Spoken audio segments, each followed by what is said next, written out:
So, and our plan is that we have a kind of, let's say, 45 minutes or 50 minutes for discussing here.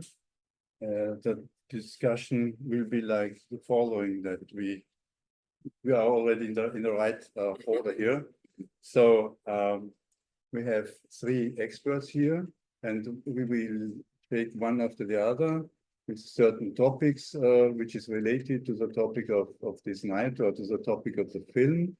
And after this, I will also have 5 minutes, a very short remark on how the topic which we are talking here is related to our institute for Global Sustainable Information Society. So this is what I will do in the end.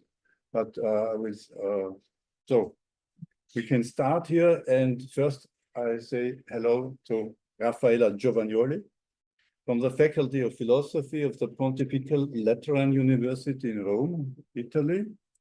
And she works on social ontology, on social epistemology, and other things. And she has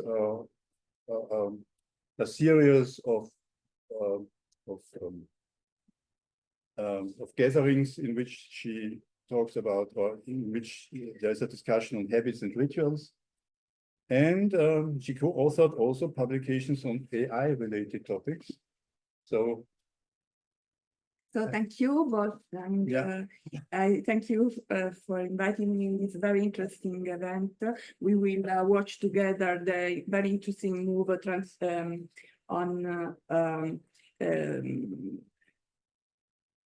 I would remember your book by Springer, Transhumanism, the Proper Guide to a Post-Human Condition or a Dangerous Idea. So you wrote a very interesting book. We are going to watch the film The End of Humanity that criticizes the new trends on post-humanism and transhumanism. And from a philosophical point of view, which is my main field of research, I would point out that the idea is not new from a computing point of view, because we must remember great philosophers like Edmund Husserl and Martin Heidegger, who in different ways criticize the mathematization of reality. So, and obviously, AI springs from this mathematization. And so there is a strong criticism of the idea to mathematize reality. Okay, this is the big philosophical issue. And another very classical discussion on artificial intelligence is related to human consciousness. In particular, there was a big debate about Turing and the church research. John Searle, we remember John Searle Chinese room example against the to consider consciousness like only brain processes or computer. So what is consciousness is another important point. Or are we reduced to neural mechanism of our brain? We are this reduction, or there is more to say about consciousness. And so, for example, Searle thinks that we must consider the qualitative aspect of consciousness, the way in which we judge what is good and what is not good. Right. So now just a brief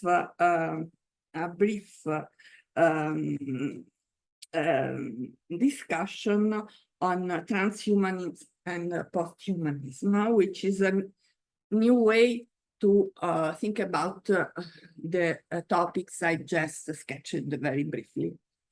Because transhumanism was first coined in 1950 but its root can be traced back to the early 20th century. The interplay between technology, humanity, and identity was a key concern of science fiction authors such as Wells and Arthur Clarke.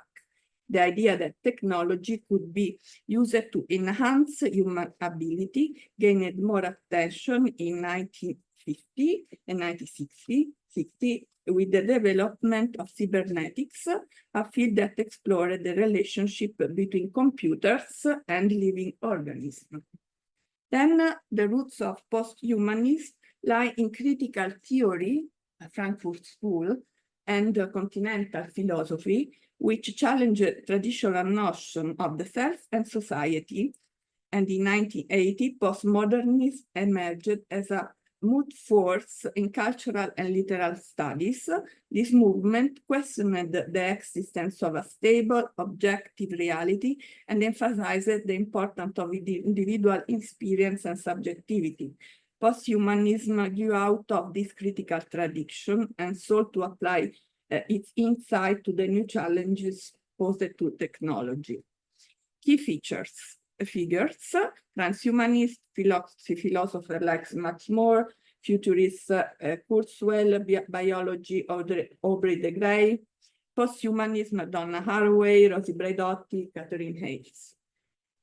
So proponents of transhumanism believe that though advances in fields like genetic engineering, cybernetics, and AI, humanity can achieve a new level of existence, and that is more intelligent, more resilient, and more fulfilling. And posthumanist takes a more critical view of technological progress, emphasize the risks and challenges associated with radical changes to our nature. It recognized that our relationship with technology is complex and that new technology can have profound impacts on social, political, and ecological systems. We need a profound reflection on our relation with the environment and with other persons. So, for example, there are different attitudes again in relation with artificial intelligence and robotics. Transhumanists see AI and robotics as a means of enhancing human intelligence and extending our physical capabilities. Posthumanists, however, are more quite respect of this technology, recognize their potential to replace human labor and create new form of inequality. Genetic engineer and biohacking. Transhumanists see genetic engineer as a way to eliminate genetic disease and enhance mental and physical capability. Posthumanists are more skeptical of this technology, articulating concern around the potential for discrimination and the erosion of genetic diversity. Then we have mind uploading and digital consciousness, and this, I remember Transcendence, the film with Johnny Depp, which was really interesting, and this obviously a claim for we must ask who we are, obviously, what is a person in this case from a philosophical point of view. So we need ethical consideration, and I don't want to go too heavy with the debate, we don't have enough time. I just want to refer to some insights from Pope Francisco at the Intergovernmental Forum of G7. And just some pieces, I cannot obviously tell you the entire discourse, which is really very interesting and traduced in all very different languages. Unfortunately, thanks Wolfgang, who sent me the translation. So he says, so because maybe Christian cannot think that AI is completely incompatible with the person, because person is we invent this. So there must be a sort of compatibility from a philosophical point of view. Sacred scriptures attest that God bestowed his spirit upon human beings so that they might have skill and understanding and knowledge in every craft. Science and technology are therefore brilliant products of the creative potential of human beings. So we can see a sort of compatibility with what we create. Indeed, artificial intelligence arises precisely from the use of the God-given creative potential. This is an important issue. After all, we cannot doubt that the advent of artificial intelligence represents a true cognitive industrial revolution, which will contribute to the creation of a new social system characterized by complex epochal transformation. For example, artificial intelligence could enable a democratization of access to knowledge, the exponential advancement of scientific research, and the possibility of giving demanding and arduous work to machines. Yet, at the same time, it could bring with a greater injustice between advanced and developing nations, or between dominant and oppressed social classes, raising the dangerous possibility that a throwaway culture be preferred to a culture of encounter. Let me know when I have to stop. I know I have a few minutes. To speak of technology is to speak of what it means to be human, and thus of our singular status as beings who possess both freedom and responsibility. This means speaking about ethics. In fact, when our ancestors sharpened, this is a very nice example, flint stones to make knives, they used them both to cut hides for clothing and to kill each other. The same could be said of other more advanced technologies, such as the energy produced by the fusion of atoms, as occurs within the sun, which could be used to produce clean, renewable energy or to reduce our planet to a pile of ashes. Artificial intelligence, however, is still more complex tool. I would almost say that we are dealing with a tool sui generis. While the use of a simple tool like a knife is under the control of the person who uses it, and its use for the good depends only that person, artificial intelligence, on the other hand, can autonomously adapt to the task assigned to it, and if designed this way, can make choices independent of the person in order to achieve the intended goal. So it should always be remembered that a machine can, in some ways, and by this new method, produce algorithmic choices. The machine makes a technical choice among several possibilities, but based either on well-defined criteria or on statistical inferences. Human beings, however, not only choose, but in their hearts are capable of deciding. A decision is what we may call a more strategic element of choice and demands a practical evaluation. We need to ensure a safeguard space for proper human control. Even the choices made by artificial intelligence programs, human dignity itself depends on it. Precisely in this regard, allow me to insist, in light of the tragedy that is armed conflict, it is urgent to reconsider the development and use of the devices like the so-called lethal autonomous weapons, and ultimately ban their use. And I completely agree. This starts from an effective and concrete commitment to introduce even greater and proper human control. No machine should ever choose to take the life of a human being. sorry, fan, but I'm very sympathetic. Yeah. Artificial intelligence is designed in this way in order to solve specific problem. Yet, for those who use it, there is often an irresistible temptation to draw general or even anthropological deduction from the specific solution it offers.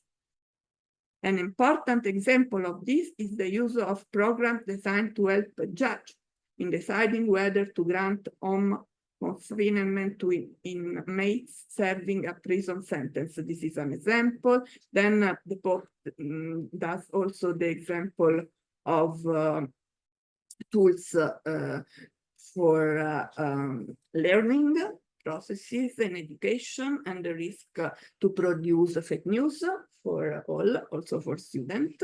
But I want just to close with an important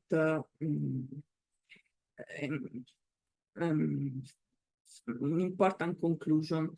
The politics that is needed. We cannot therefore conceal the concrete risk inherent in its fundamental design, that artificial intelligence might limit our worldview to realities expressible in numbers and enclosed in predetermined categories, thereby including the contribution of other forms of truth and imposing uniform anthropological, socioeconomic, and cultural models.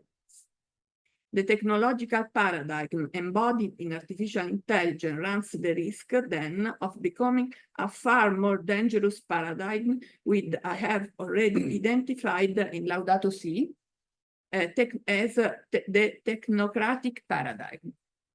We cannot allow a tool as powerful and indispensable as artificial intelligence to reinforce such a paradigm, but rather we must make artificial intelligence a bulwark against its expansion. That is precisely where political action is urgently needed. The encyclical Fratelli Tutti reminds us that for many people today, politics is a distasteful word, often due to the mistakes, corruption, and inefficiency of some politicians. There are also attempts to discredit politics, to replace it with economics, or to twist it to one ideology or another. Yet, can our world function without politics? Can there an effective process of growth toward universal fraternity and social peace without a sound political life? Our answer to this question is no. Politics is necessary. I want to reiterate in this moment that in the face of many pitfalls of politics, focused on immediate interest, true statecraft is manifest when in difficult time we uphold high principle and think of the long-term common good. Political power do not find it easy to assume this duty in the work of nation building, much less enforcing a common project for the human family now and in the future. Thank you for Okay, thank you so much. There are really wise words of the Pope, and you could not stop. So, unfortunately, I did not stop you. So, but we can. I think we need to go on. And thank you so much. And the next is Tomáš Sigmund from the Department of Systems Analysis of the Faculty of Informatics and Statistics of the Prague University of Economics and Business, Czech Republic. So, and he works among others on ethics, on system theory, on human-machine relations, and we had already 2 joint projects together. And so just that's all what I want to say of you. Okay, thank you for the invitation and for the possibility to share some of my ideas about the film or inspired by the film, which we will see in a moment. The film is a little bit pessimistical. It's a little bit dystopian because it warns against the negative effects of especially AI, artificial intelligence, generative artificial intelligence, which is very popular these days. And it's critical On the other hand, it doesn't offer much solution to the critique. It's very often easier to criticize than to offer positive solutions. And I think it addresses very relevant points. Anyway, some of them were already mentioned by my colleague. And it wants to draw our attention to the human values, which are becoming extinct, or which we are not aware of anymore, because the way machine works is used to explain the human behavior. And the reason is that we live in a world which is based on simulation, symbols, appearances, and impressions, because there's a pressure on performance and productivity. And we are also overloaded with information. And that forces us to use other methods. And one of them is simulation. The problem, however, is that we forget that simulation is just a simulation. It's not reality. And in many cases, we consider it more real than reality. And there's a risk that objects which produce these simulations and these effects can become more powerful, can become dominant, and can dominate over subjects. So they will be more important than the human beings. One source of the problem is that use metaphors which are based on concepts from the human world and were originally developed for people. And we use this concept for machines. We speak about intelligent technology, smart machines, smartphones, and use them for machines, and then forget that they were just metaphorically used, and apply the way machines work to human beings, and forget things like empathy, things like intuitions, and also engagement, just to name three of them. The problems with machines will be mentioned in the film. I will summarize some of them and maybe add some more as well. The perspective of the film is a little bit theological. They say or think that the human being is something very special, and which cannot be reduced or replaced by anything else. But on the other hand, human beings are also fallible. Mistakes are not ideal. So what is very problematic is how to improve or help people without reducing them or without harming the proper human qualities. One of the problems with the new technologies is that the more complex they are, the less explainable they are. So I was talking about the dominance of objects, and if you don't know how objects work, if you cannot explain the way they come to their outcomes, then we'll be lost. The world will be ununderstandable for us and absurd. Another problem with these technologies is that they can manipulate us. They can misuse our weaknesses against us. Another problem is that technology is not value independent. It's always based on the values which the designer used when inventing it. And when we force other nations and other cultures to use our technologies, we also import our values. So many technologies are related to electronic or digital imperialism or colonialism as well. Or globalization is another example of that. As for generative AI, example of which is the famous ChatGPT, it's also not so harmless as it might seem. because it's always dependent on the data from which it is learning. It's more prediction than explanation, or correlation than causation. It also gives us, or is not able to give us original answers. It gives something which is based on averages. And it can lead to some hyperreality production, which will be where people will be lost.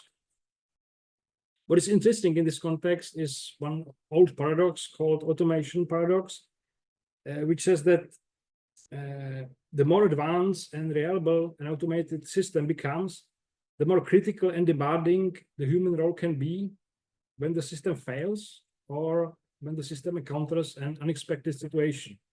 So we cannot think that with automated or autonomous, which is the more modern word for it, which is more independent.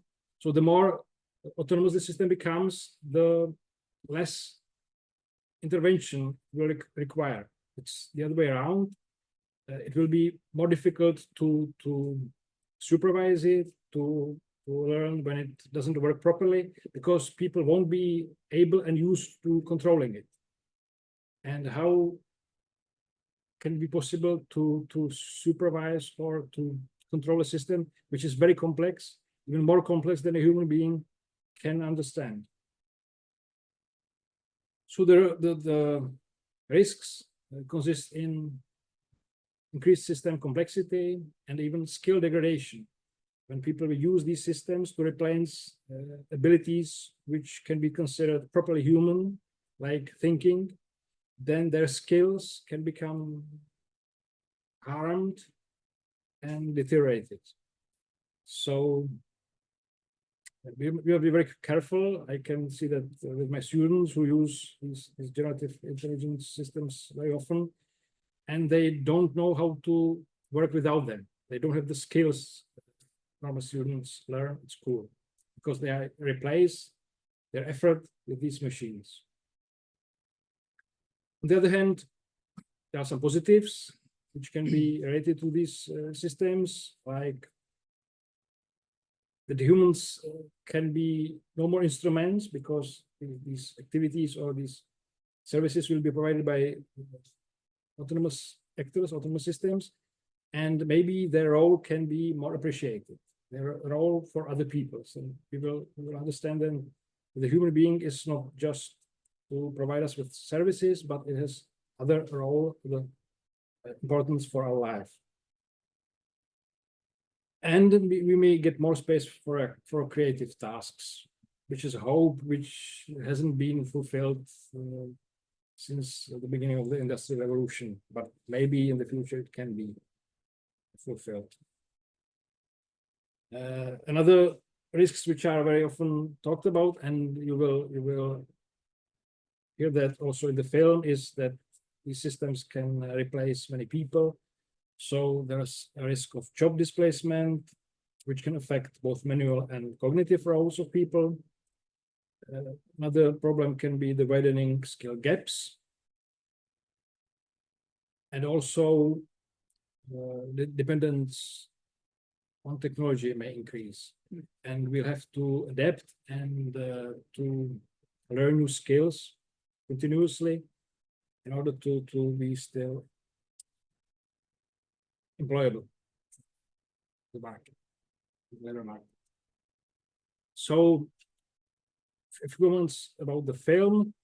It's very difficult to find the best way how to integrate technologies into our society without many risks. But on the other hand, no paradise is possible here on Earth. So life is always fight, and we may also say it requires some challenges, and it can very often adapt. So there will be always some problems and risks and harms, but we should learn from them. Development of technology can also teach us that humans are different. And we can miss something in technology which we can find only in human relations. Many intentions are good, but very often weaker than the materially motivated interests. So it will be it has always been difficult to be successful with ideals against these material interests. We also shouldn't over idealize human beings and their values, because men are also fallible and weak. So man is not something which is ideal. We can never predict where our plans will lead. This is part of our human life, our human essence, to be fallible, to make mistakes, and to accept that what we intend can not always turn out to be our intention. So no glorification of men in their natural state. Men are not ideal. And society can very often self-organize itself and adapt to new influences. So what's currently very popular is something which can be called a non-anthropocentric ethics. But I think we can discuss that later on after the film, because now it will be more too difficult and complex. So thank you for your attention. And Thank third speaker. Thank you so much. Continue. Okay. We have time also for our last speaker, Stary, Institute of Business Informatics, Communications Engineering at the Faculty of Social Sciences, Economics and Business, and in the Competence Center, Knowledge Management, where he is the head, so to speak, at Johannes Kepler University in Linz, Austria. He has more than 300 publications, so we cannot. But I just want to mention that we two are also members of the Emergent Systems Working Group, which is a group at the Leibniz Society of Scholars in Berlin, in Germany, where we also work together. So just take over, please. Thank you. Shouldn't be a matter for vacations to be here, hopefully.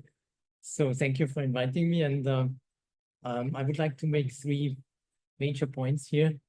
One point is the reappraisal of natural language, and which goes close together with generative AI and ChatGPT. And secondly, my second point would be that systems or creations of designed creations of humans, usually according to Paul Feyerabend, they become things they are not, which is a very popular saying of him. I will come later on that topic. And the third point I want to make is that we have to stick to the idea further on that we don't have categories of knowledge we can rely on. So there might be categories of knowledge we don't know yet, and we have to explore it together with technology. So what I share with the film, just from the beginning on, was the dystopian view that the matter of singularity will put the machine in control over the next generation. So it was announced for 2025 first, and now it's announced for 2045. The mechanistic view on that singularity is very straightforward. It puts the machine in control to generate rules, which allows the machine to develop by itself. So this would be definitively a point of no return, because we could not follow the machine anymore when it's not an explicit move. So humans might actually lose control according to that concept in transhumanism by the time this singularity occurs in particular objects that have been created. But I also share many utopian views on this situation, because we don't have singularity next year, and I suppose we won't have it in 45. But we can observe how the profound interaction, and I'm very thankful to Raffaela, referred to the term between machine and humans, can evolve. And profound interaction also means that we could have a look on technology, what happened so far without AI. When you look at how language changes in social media from a very natural language processing scheme to a very symbolic and maybe artificial language point of perspective or point of view. So many people rely on different types of languages in social media, and symbols or metaphors have become very common to share information.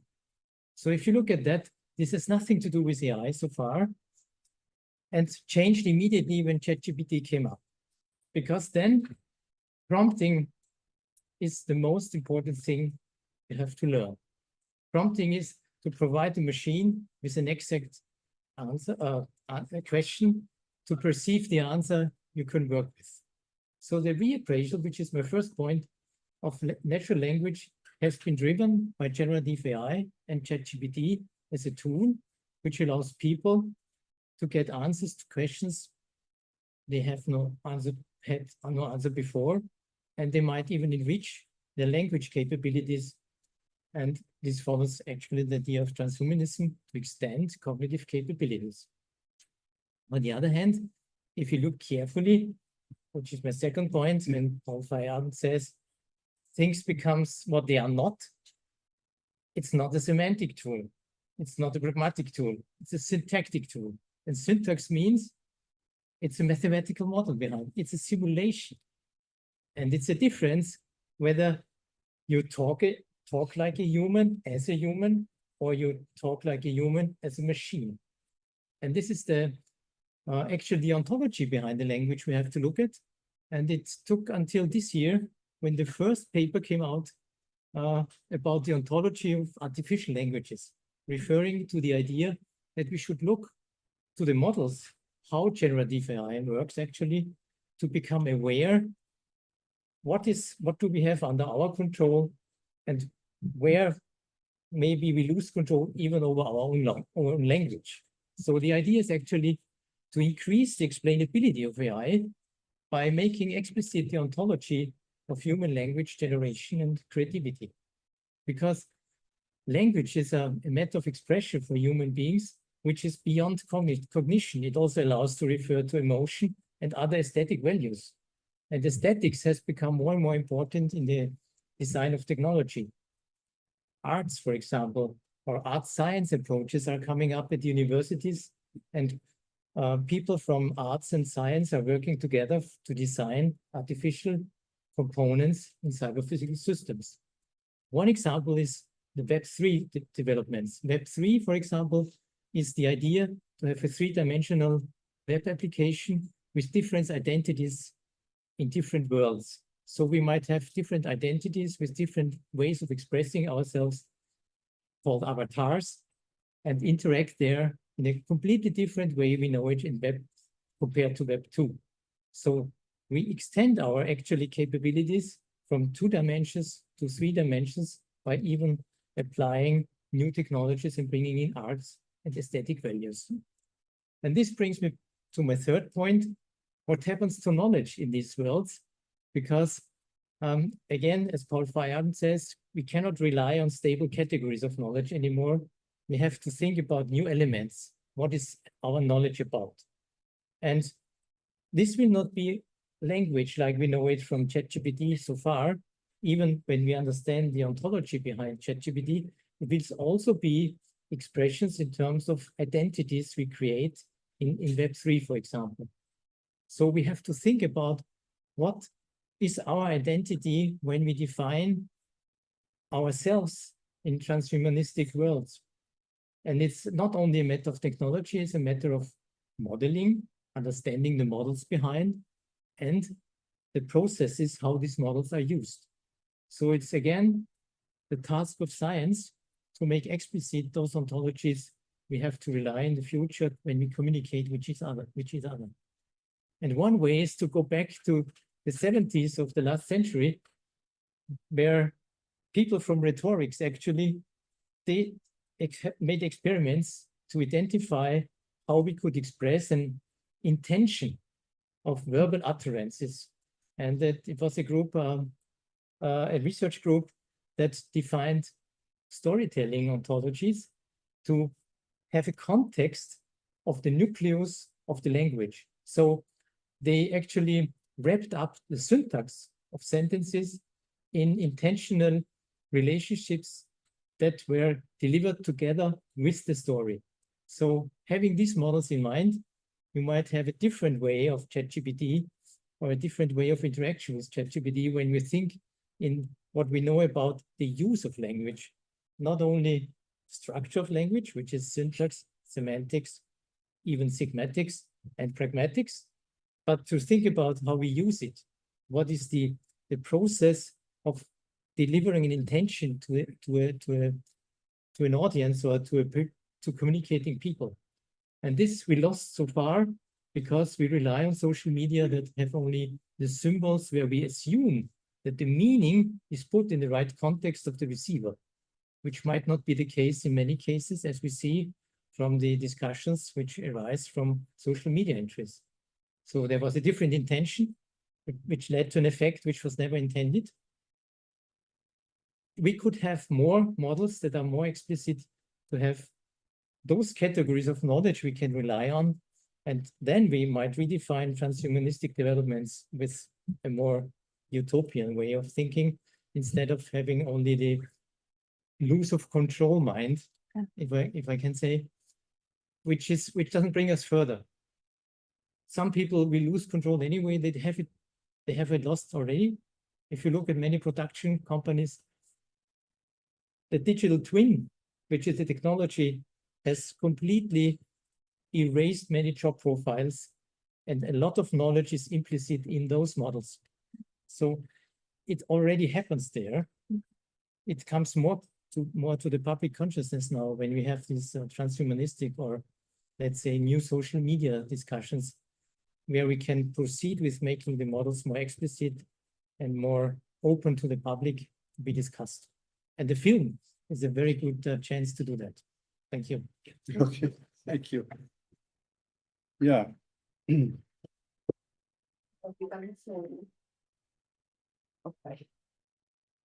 5 minutes. No, I could try. I think I have 5 minutes, so it's okay.